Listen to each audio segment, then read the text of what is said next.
Dans un vol international reliant Paris à New York, l'ambiance est à la fois excitante et nerveuse.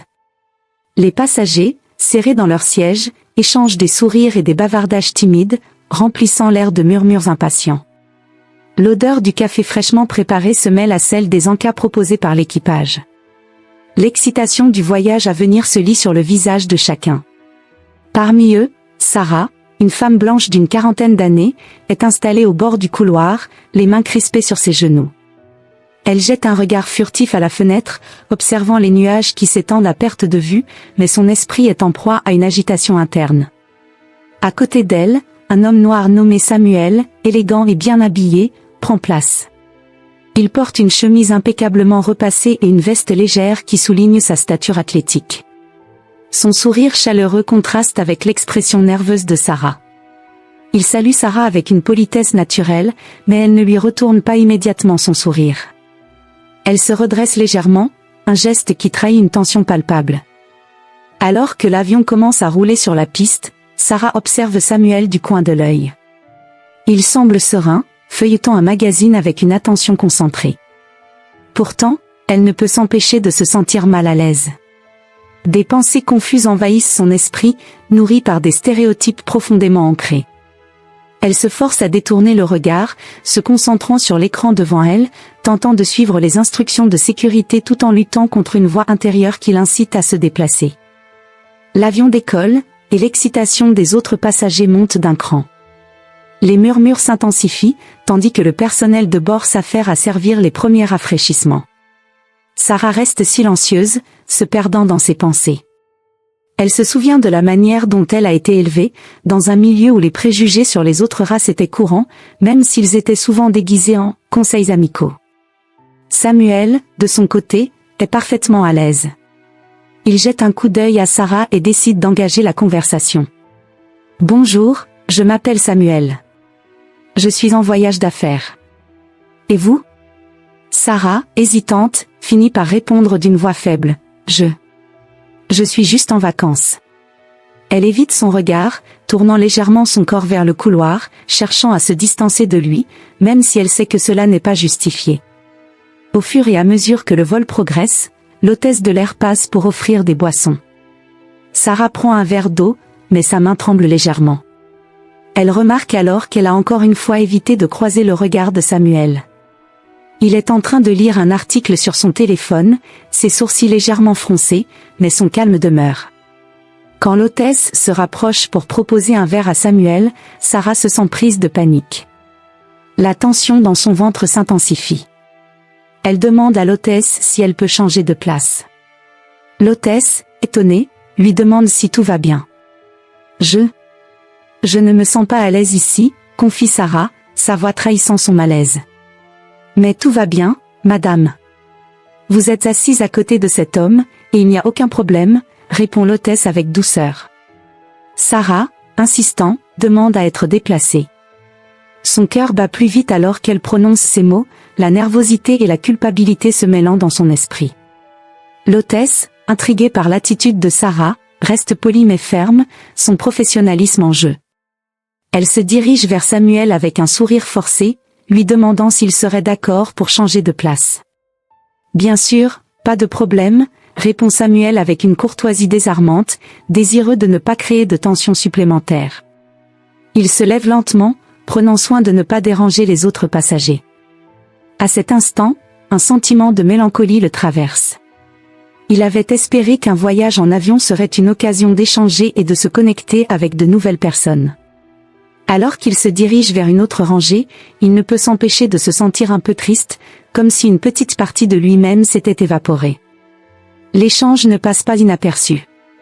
D'autres passagers échangent des regards, chuchotant sur l'attitude de Sarah.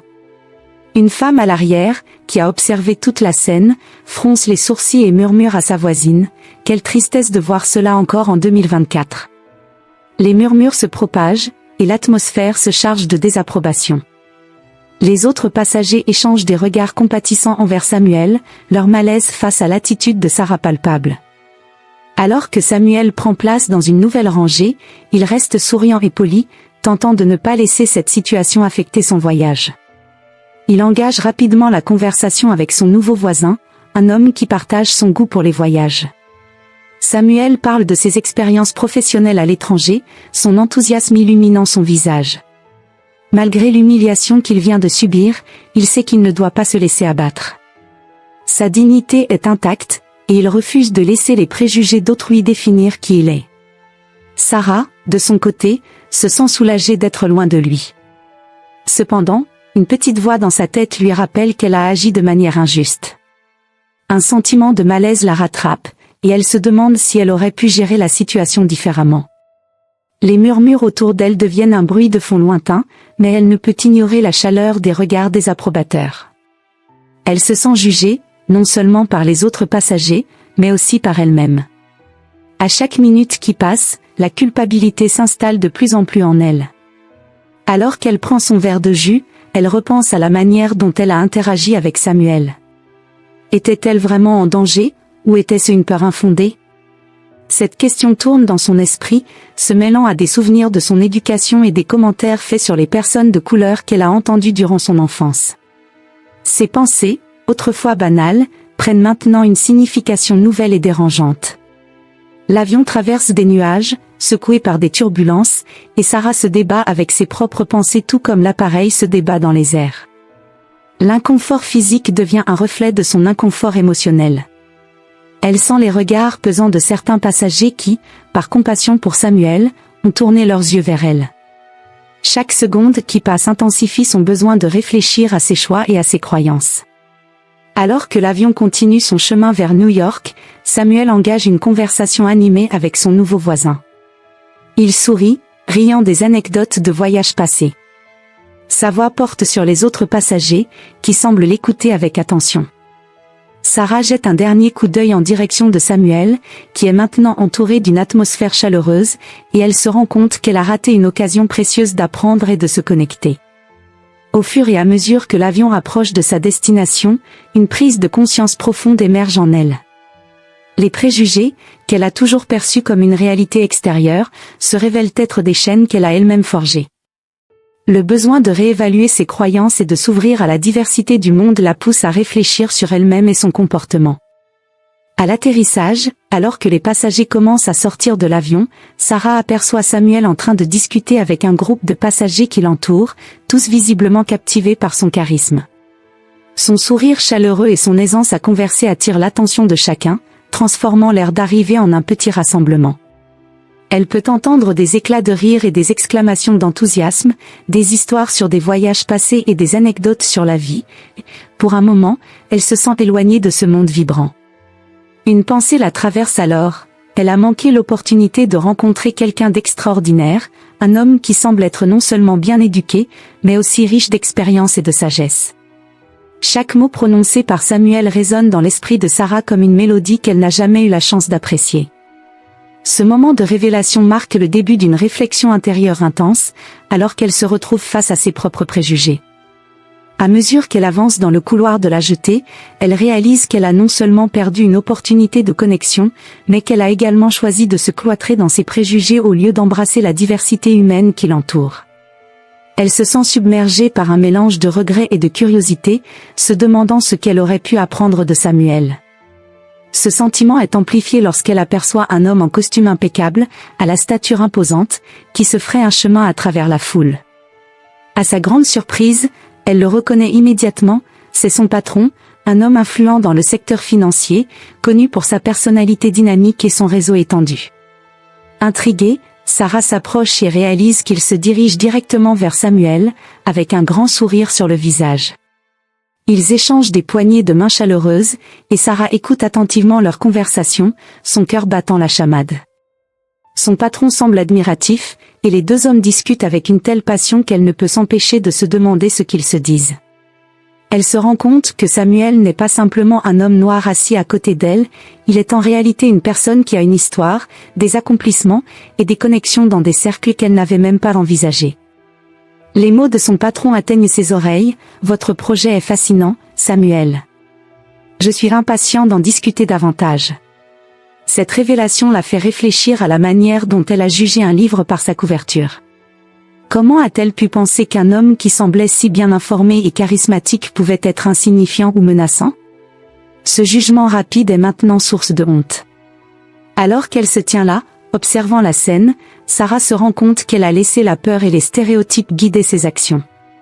Chaque rire échangé, chaque geste amical entre Samuel et son patron, la convainc de ce qu'elle a vraiment raté. Elle a tourné le dos à une chance d'apprendre et d'évoluer. Avec un mélange de détermination et de nervosité, Sarah prend la décision de s'approcher de Samuel et de son patron. Elle sait que cela ne sera pas facile, mais elle ressent un besoin urgent de s'excuser pour son comportement. Ce moment de vérité l'habite, et elle veut non seulement présenter ses excuses, mais aussi comprendre les raisons qui l'ont poussée à agir de la sorte. Elle espère qu'un jour, elle pourra réparer cette première impression si désastreuse. En s'approchant, elle se sent comme une étrangère dans un monde qu'elle a contribué à marginaliser par ses actions. Ses pas sont hésitants, chaque mouvement chargé d'une mixité de regrets et de résolution. Elle sent le regard des autres passagers sur elle, des regards curieux et peut-être désapprobateurs.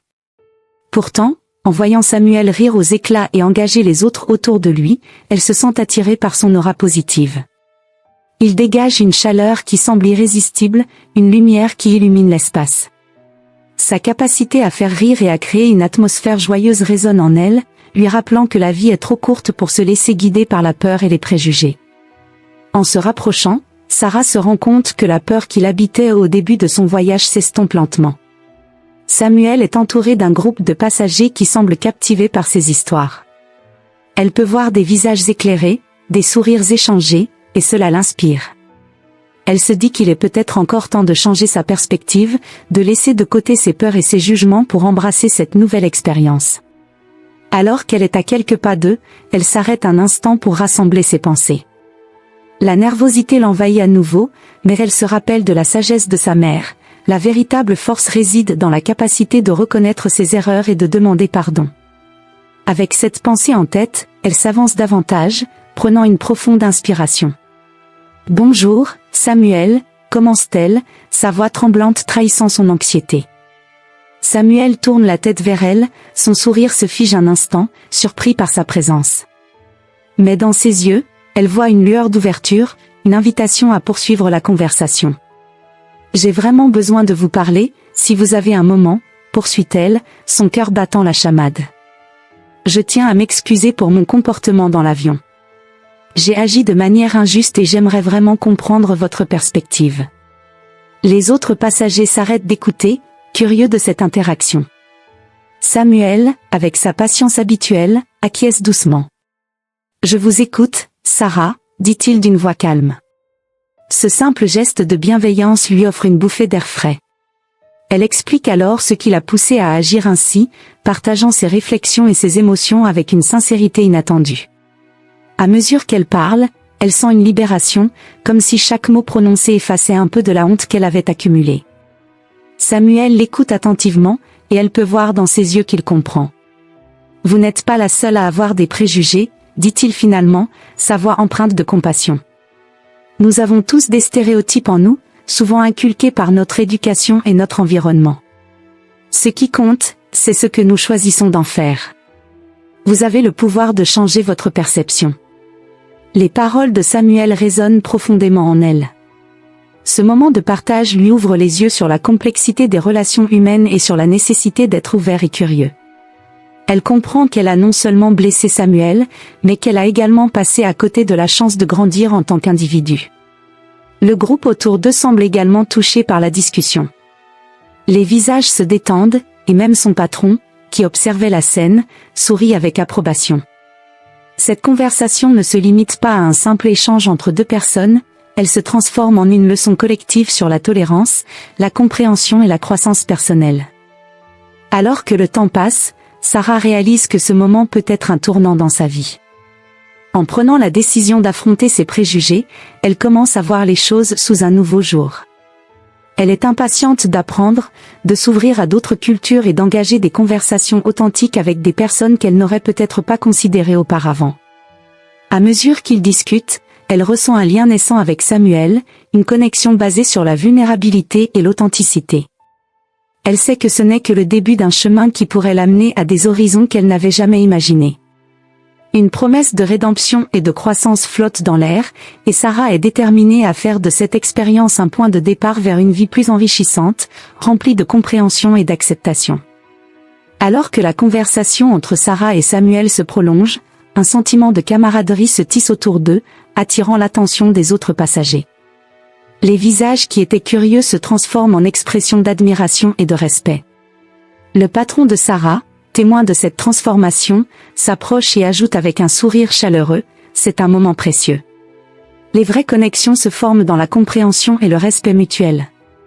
Samuel acquiesce, ses yeux brillants d'empathie. C'est exactement cela. Chaque échange est une opportunité d'apprendre. Je suis heureux que nous ayons eu cette chance de discuter. Il se tourne vers Sarah. Votre volonté de reconnaître vos erreurs est déjà un pas immense dans la bonne direction. Sarah, touchée par ces mots, se rend compte qu'elle ne se sent plus comme une étrangère. Au contraire, elle se sent accueillie dans un cercle d'humanité partagée, unie par l'idée que chacun a des préjugés, mais que les véritables progrès proviennent de l'acceptation et du dialogue. Elle se permet même de sourire, réalisant que ce voyage, bien que difficile, lui a ouvert les yeux sur la richesse de la diversité humaine. À mesure que les passagers continuent à débarquer, Sarah invite Samuel à se joindre à elle et à son patron pour prendre un café à l'aéroport. Samuel accepte avec enthousiasme, se montrant curieux de découvrir l'environnement professionnel de Sarah. Alors qu'il se dirige vers le café, la tension dans l'air s'estompe, remplacée par une atmosphère de camaraderie. Au café, les conversations fusent, abordant des sujets variés, allant des expériences de voyage aux aspirations professionnelles. Sarah découvre que Samuel est entrepreneur et a lancé plusieurs initiatives pour aider les jeunes issus de milieux défavorisés à acquérir des compétences professionnelles. Elle est fascinée par sa passion et son engagement envers sa communauté. En retour, elle partage ses propres rêves et défis, révélant une vulnérabilité qu'elle n'avait jamais osé exprimer auparavant. Ce moment de partage est révélateur. Sarah réalise que, bien au-delà de ses préjugés initiaux, Samuel est une source d'inspiration. Il incarne tout ce qu'elle aspire à être, quelqu'un qui cherche à provoquer le changement et à inspirer les autres, indépendamment de leur origine. Alors que le café se vide lentement, Samuel propose une idée qui fait naître un éclat d'excitation dans les yeux de Sarah. Que diriez-vous de collaborer sur un projet qui vise à sensibiliser les gens aux préjugés ? Je crois qu'ensemble, nous pourrions créer quelque chose de significatif. L'idée le charme immédiatement. Sarah, pleine d'enthousiasme, répond, c'est une idée fantastique. J'ai quelques contacts dans le domaine du marketing qui pourraient nous aider à faire passer notre message. Les deux échangent des numéros de téléphone, convaincus qu'ils viennent de créer une alliance qui pourrait aller au-delà de ce vol. Leur conversation se poursuit, et l'étincelle d'une nouvelle amitié se dessine. Sarah quitte cet échange en se sentant revitalisée, avec une détermination renouvelée à embrasser la diversité et à lutter contre les stéréotypes. Alors qu'ils se séparent pour aller dans des directions différentes, elle se retourne une dernière fois vers Samuel. Merci d'avoir partagé ce moment avec moi. J'ai hâte de voir où cela nous mènera. Samuel sourit, et leurs regards se croisent, pleins de promesses d'avenir. À cet instant, Sarah comprend que ce voyage n'était pas seulement un vol international vers New York, mais un voyage intérieur vers la découverte de soi. La rencontre avec Samuel, bien plus qu'un simple échange de politesse, s'est révélée être une expérience révélatrice. Grâce à lui, elle a pu se libérer des chaînes de ses préjugés, se rendant compte à quel point la méfiance et la peur peuvent assombrir les jugements que l'on porte sur les autres. Samuel lui a ouvert les yeux sur la richesse de l'humanité et la beauté des histoires individuelles qui se cachent derrière chaque visage. Alors qu'elle quitte l'aéroport avec le cœur léger, elle ressent une nouvelle énergie bouillonner en elle. Ce n'est pas seulement un nouveau chapitre qui s'ouvre, mais une véritable renaissance. Elle aspire non seulement à être une meilleure personne, mais aussi à devenir un vecteur de changement positif dans la société, une voix pour ceux qui, comme Samuel, méritent d'être entendus et valorisés. L'idée qu'elle peut influencer le monde autour d'elle, même à petite échelle, commence à prendre racine dans son esprit.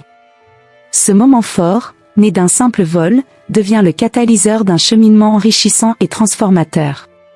Sarah prend conscience que la vie est pleine d'opportunités pour apprendre et grandir, et qu'il est de sa responsabilité d'en saisir chaque occasion.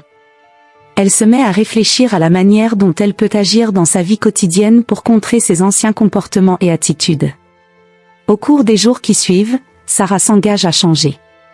Elle commence par s'informer sur les enjeux liés à la diversité et à l'inclusion, lisant des livres, écoutant des podcasts et participant à des événements locaux.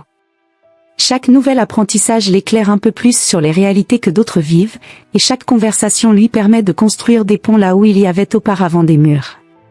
Sarah se rend compte qu'il est essentiel d'examiner non seulement ses propres comportements, mais aussi les systèmes et structures plus larges qui perpétuent les inégalités. Elle commence à s'impliquer dans des initiatives communautaires, collaborant avec des groupes qui promeuvent l'égalité des chances. Elle découvre que chaque petite action compte, que chaque voix a son importance, et que le changement commence par des conversations difficiles mais nécessaires. En se lançant dans ce travail, Sarah se lie d'amitié avec des personnes venant de divers horizons. Elle partage leurs histoires, apprend à comprendre leurs luttes et célèbre leurs succès. À chaque pas qu'elle fait sur ce nouveau chemin, elle sent son cœur grandir en compassion et en empathie. La peur et l'ignorance laissaient place à une curiosité sincère et à une passion pour la justice sociale. À mesure que Sarah avance, elle s'aperçoit qu'elle ne fait pas ce travail uniquement pour elle-même, mais aussi pour Samuel et pour tous ceux qui ont été touchés par des préjugés. Elle commence à rêver d'un projet plus ambitieux, organiser une série d'ateliers sur la diversité et l'inclusion dans les entreprises, visant à sensibiliser les employés à la nécessité de créer des environnements de travail plus accueillants. Cette idée prend forme dans son esprit comme une lumière guidante, une façon concrète de transformer son expérience personnelle en un impact collectif. Dans son cœur, Sarah sait que ce voyage ne fait que commencer. Elle est déterminée à continuer d'apprendre, à grandir et à partager sa voix pour inspirer les autres à faire de même. Le chemin peut être semé d'embûches, mais elle est prête à le parcourir, convaincue que chaque pas compte et qu'ensemble, ils peuvent bâtir un monde meilleur. C'est avec cette vision et cette conviction qu'elle se prépare à embarquer dans cette nouvelle aventure, sachant que le véritable voyage vers l'empathie et la compréhension n'aura jamais de fin.